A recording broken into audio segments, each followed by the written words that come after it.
welcome to Love Jones Connection. Thank you for joining me. I just wanted to hop on and share 5 dating tips I believe to be helpful to anyone looking for a serious committed relationship or something leading into a marriage. I am happily married, and I vividly remember singlehood and the process it took to get to my desired outcome, which was love, marriage, and a family. So without further ado, let's get into it. Dating tip number 1, be the best version of yourself. I know it sounds cliche. I know you probably heard it before, but I want to remind you of how important it is to be the best version of yourself when you're out here dating. Oftentimes, if you have something that you need to deal with, if it's an emotional trauma or any kind of healing, emotional healing that you may need, I want to encourage you to go ahead and get help for that. Go ahead and get some therapy for that.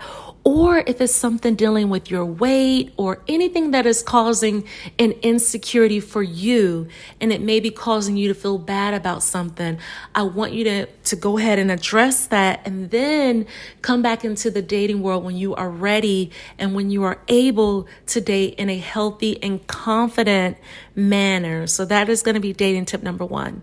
Dating tip number 2 is be emotionally and physically available. I want you to be 100% available to meet your match. Oftentimes, it is very hard to date in a healthy manner when you have a situationship lingering in the background. What is a situationship? That is an emotional attachment or an emotional involvement that you may have to another individual, and you are not in a committed relationship with this individual. However, it is something going on, and it is a distraction in the background. And if you truly are looking for something serious leading into a marriage, I would encourage you to rid yourself of situationships that are just not going anywhere. Oftentimes we may be in these type of situationships for several months or even several years, and then we're just wasting our time. So I want to encourage you to rid yourself of that if that is what's going on for you. Dating tip number 3 is be intentional. If you are looking for a serious committed relationship with the intentions of getting married, please only involve yourself with like-minded people.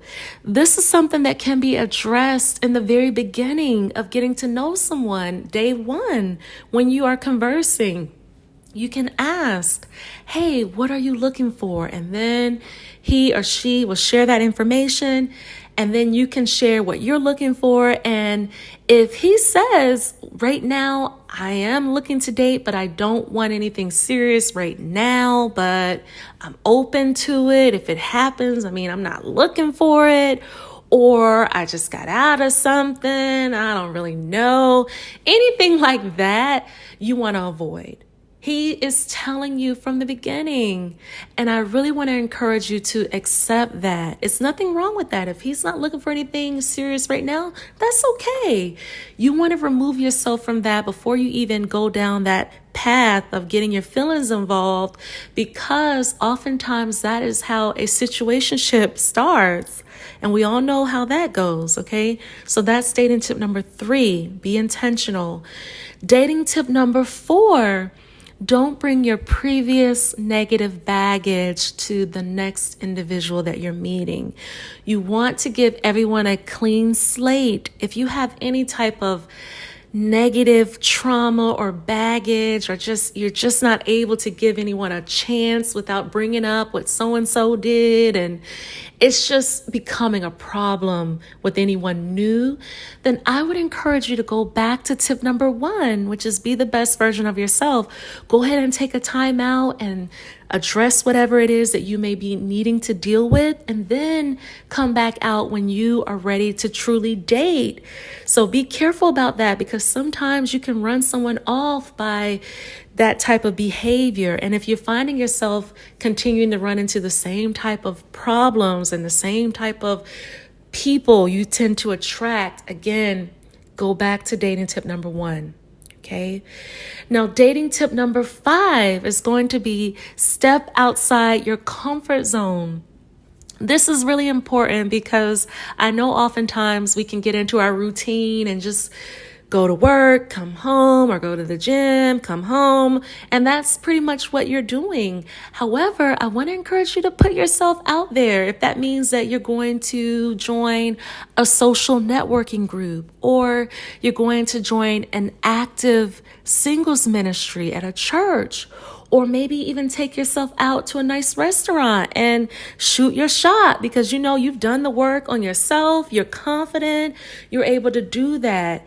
Or if that means that you're going to hire a matchmaker, or if you're going to find a new job and relocate to a new city, if that's something that you've been wanting to do, I would encourage you to step out on faith and actually put in the work in order to position yourself to catch the ball. Okay, so a really quick recap. Dating tip number 1, be the best version of yourself. You know what you need to work on. Go ahead and do that. Dating tip number 2 is be emotionally and physically available. No lingering situationships in the background. Dating tip number 3, be intentional. Only date like-minded people. Dating tip number 4 is don't bring your previous negative baggage. Everyone gets a clean slate. Okay. And then dating tip number 5 is going to be step outside your comfort zone. I hope this helps someone. I want to encourage you, do not give up on love. Keep your heart open, keep your skin thick and your heart soft. Good luck to you.